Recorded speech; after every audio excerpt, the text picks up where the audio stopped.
Hi, I'm Stephen King, CEO of GrowthForce, and you're watching a nonprofit guide to making data-driven decisions. In this video, we're going to go through step 4, how to build a management reporting system for your nonprofit organization. Why is that important? Because what management monitors gets done, and nonprofits have limited dollars. So you've got to be able to monitor where do you get the biggest return on investment from those limited resources. You do that by designing a management reporting system that everyone can monitor which outputs drive the most outcomes per dollar spent or dollar raised. Management reports are different from financial reports. This is about unit economics and looking at things over time and seeing trends. In the last video, we showed you how to track gross profit and why that was important. It's important because that's what your unit economics are. Your units are your programs and your services. And your unit economics are the revenue and the expenses of each program or each service. And in a management report, we want to look at that unit economic over trends. You start by using a monthly XY chart, a chart that shows you over 2 years what direction are things going in. And we recommend you use trailing 12 months. Trailing 12 months is an XY chart where each dot on the chart represents the total for the previous 12 months.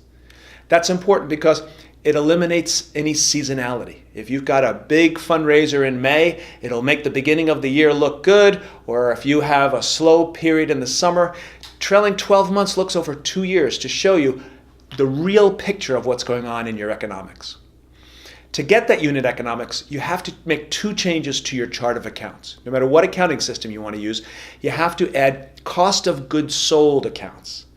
There's 2 kinds of cost of goods sold. You want a direct to labor and a direct materials account. Direct labor is to track the costs that are directly related to the people that are working on each program or services. The direct labor to deliver that program, deliver that services. And direct material is the direct out-of-pocket costs, the stuff that you have to buy to deliver each of your programs and services.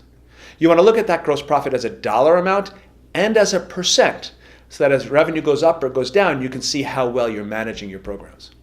If you've got Quickbooks, you can do this using classes and subclasses. What that allows you to do is to see your cost of goods sold and your gross profit for your programs and each of your services. And then any way you're structured, your departments or your teams. That allows you to be able to look at a macro level and compare programs and teams and services to see where do you get the most bang for your buck. The second change you need to make is you want to move your development income and expense accounts down below the line, below your net operating income, so that you can see your net development profit or loss. In QuickBooks, you would make those other income and other expense accounts. So you can see your total operating income, and then below that, your development income and your development expense to see what is the P&L on all of your development activities. That's what will show you the ROI you get from your development office. Now that reporting package starts with a 1-page organizational scorecard. That's the highest level to be able to see the trends of gross revenue, gross profit, development income, and net income. That's what will help you figure out a macro view of your finances. And then you want to drill down into the details of 4 reports. Profit and loss by program, which shows you that gross profit at the program level.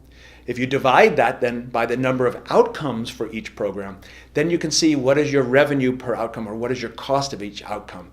And that'll help you figure out which program should get your limited resources. The second report is profit and loss by service unit. Each of your services should be able to show the financial results within one program.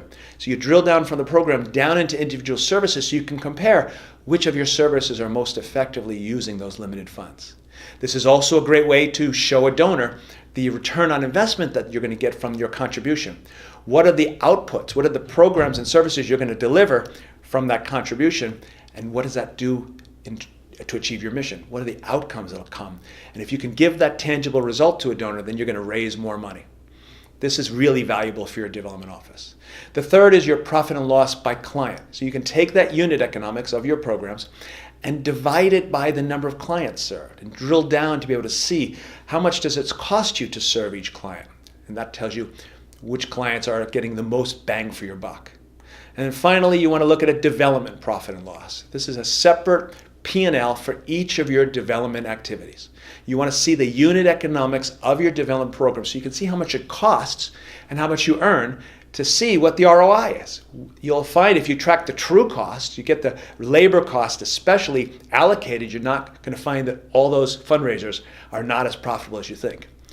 This unit economics also will show you how much does your development office need to raise to cover the cost of each of your programs. And then if you track which of your donors contribute to which programs, you can see which of your programs contribute the most to your fundraising goals and help you improve your cash flow. So in summary, what management monitors gets done. If you've got limited dollars, you've got to study which of your programs and services and clients give you the biggest return on investment.